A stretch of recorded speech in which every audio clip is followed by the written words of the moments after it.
prehistoric era. Exile sounds almost gentle until you think about what it actually meant. In a world without agriculture, without permanent shelter, and without any way to store food long term, being cast out of your tribe was not a symbolic punishment. It was a carefully arranged death. Anthropologists studying prehistoric burial sites, including evidence from locations like Atapuerca in Spain, have found remains that suggest deliberate exclusion from communal graves, indicating that some individuals were rejected not just in life but in death. The exile person lost everything simultaneously: fire, protection, food sharing, and the social identity that made survival possible. Wolves, exposure, and starvation would finish the job the tribe started. What makes this the defining punishment of the prehistoric era is the psychological architecture of it. Everyone watching understood exactly what was happening and chose not to stop it. The condemned did not die quickly. They wandered, probably for days, knowing the people who raised them had decided they no longer existed. Ancient Mesopotamia. The Assyrians did not just kill their enemies, they documented it on their walls. Carved palace reliefs from Nineveh, dating to the reign of Ashurbanipal in the 7th century BCE, depict flaying in precise detail, executioners removing skin from living victims with practiced, almost methodical movements. Flaying works slowly because skin does not contain major blood vessels, meaning the victim stays alive and conscious while their body is peeled apart. The skin was then displayed on city walls as a message to anyone approaching. This was not an emergency measure or a rare outrage. It was standard military communication. The Code of Hammurabi, written around 1754 BCE, already reflected a Mesopotamian legal culture, comfortable with extreme physical punishment as a public institution. Burning alive and impalement also appear in the records, but flaying had a particular quality that separated it. It turned a human being into a trophy. Ancient Egypt. The ancient Egyptians feared the second death more than the first. Physical death was manageable. The whole civilization was built around surviving it. What was truly unbearable was the erasure of your existence entirely. Your name chiseled off every surface. Your image gouged from every wall. Your tomb stripped of its purpose. Without your name, your soul could not be called back. Without your image, you could not be recognized in the afterlife. You simply stopped having ever existed. This punishment, applied most famously to Pharaoh Akhenaten after his reign ended in the 14th century BCE, was not impulsive. It was systematic and thorough, carried out by workers who went surface by surface across temples and monuments. For crimes like tomb robbery, the physical punishments were brutal enough. Records from Deir el-Medina document mutilation of the nose and ears, but those left a body behind. The erasure left nothing. Ancient Greece. Most people know about hemlock, the relatively peaceful execution Socrates reportedly accepted in 399 BCE. What they know less about is apotympanismos, the punishment reserved for those considered too dangerous or disgraceful for a clean death. The condemned was bound to a wooden plank, sometimes described as a board, sometimes a post, and left in public to die of exposure, thirst, and starvation over the course of days. There was no fixed timeline. No executioner came to end it. Passers-by were expected to observe and continue walking. The exposure element was deliberate. The body was on display throughout, alive and then not, serving as a continuous public message. Reserved for sacrilege and high treason, apotympanismos was distinct from execution in one specific way. The state did not kill you. It simply stopped acknowledging your right to be kept alive and then waited. Ancient Rome. Roman execution was designed to be watched, and damnatio ad bestias, condemnation to wild animals, was the format that most completely merged punishment with entertainment. Practiced from roughly the 2nd century BCE and formalized in venues like the Colosseum, it placed condemned prisoners, slaves, and early Christians into the arena with lions, bears, leopards, and bulls. Sometimes victims were tied to stakes. Sometimes they were given minimal weapons to extend the spectacle. The philosopher Seneca,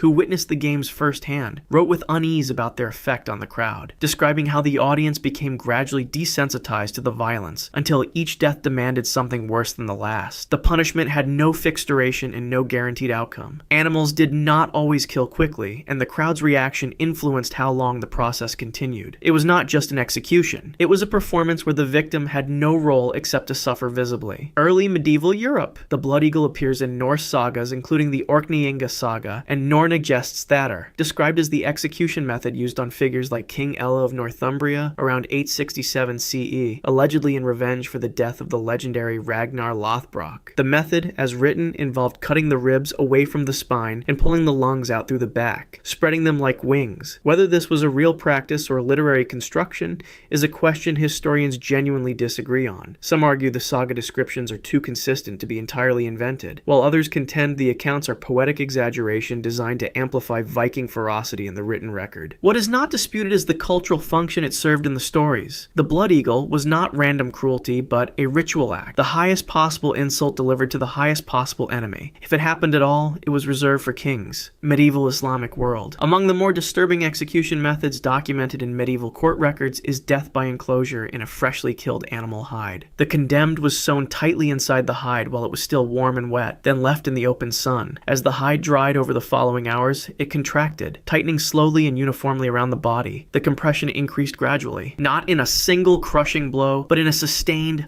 unrelenting squeeze that took most of a day to complete. The method was reportedly favored in certain royal contexts, specifically because it did not involve visible bloodshed, preserving a technical innocence for the ruler who ordered it. Documented instances are difficult to verify across the broad geography of the medieval Islamic world, as practices varied significantly by region and dynasty, and some accounts may reflect political propaganda rather than confirmed history, but the core method appears in multiple independent sources from the period. Medieval Europe.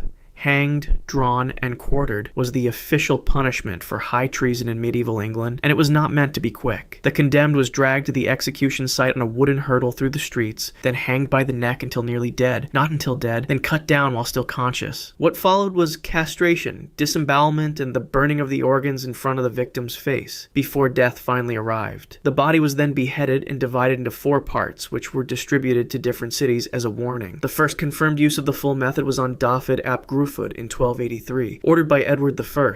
The entire process was public and could last over an hour. The point was not simply to kill. It was to demonstrate that the state could take everything from a person in the correct order, deliberately, in front of a crowd that had been invited to watch. Late medieval and Renaissance. The rat torture, described in accounts connected to the brutal suppression campaigns of the Dutch revolt in the 1560s and 1570s, operated entirely on the logic of inevitability. A container filled with rats was strapped against the victim's body, and heat was applied to the outside. With no other exit available, the rats did what rats do. The entire design was built around a simple offer. The victim could stop the process at any moment by confessing or providing information. The torture was therefore not officially a punishment. It was a conversation that the interrogator had rigged entirely in their favor. Historians debate the frequency and authenticity of some specific accounts, and it is worth noting that certain descriptions may have been sharpened for propaganda purposes by parties opposed to Spanish rule, but the method appears in enough independent sources across the period that dismissing it entirely would require ignoring the pattern entirely. Early modern period. Breaking on the wheel was used extensively across France, Germany, and their colonial territories from the 16th century onward, and it was one of the few execution methods that came with official instructions on duration. The condemned was spread across a large wagon wheel, limbs extended, and an iron bar was brought down methodically on each joint. Ankles, knees, hips, wrists, elbows, shoulders, shattering the bones in sequence. A skilled executioner could extend the process for hours. Families of the condemned would sometimes bribe executioners to deliver early mercy blows to the chest, ending things faster. When no bribe was offered, no mercy was given. France continued the practice until roughly 17, just before the revolution made the guillotine the symbol of rational, efficient state killing. The broken body was typically displayed on the wheel afterward, raised on a pole at a crossroads for days. Germany called it das Rad, the wheel, 19th century. The treadmill introduced to British prisons in 1818 by engineer William Cubitt was not designed to kill anyone, which in some ways made it worse. Prisoners at institutions like Pentonville walked a large paddle wheel for up to 10 hours per day, 6 days a week, climbing the equivalent of a small mountain and arriving exactly nowhere. The wheel powered grain mills in some facilities, but in many it was deliberately connected to nothing at all. The exhaustion was the point, not the output. The damage accumulated over months, destroyed joints, heart stress, and a psychological deterioration that prison reformers of the era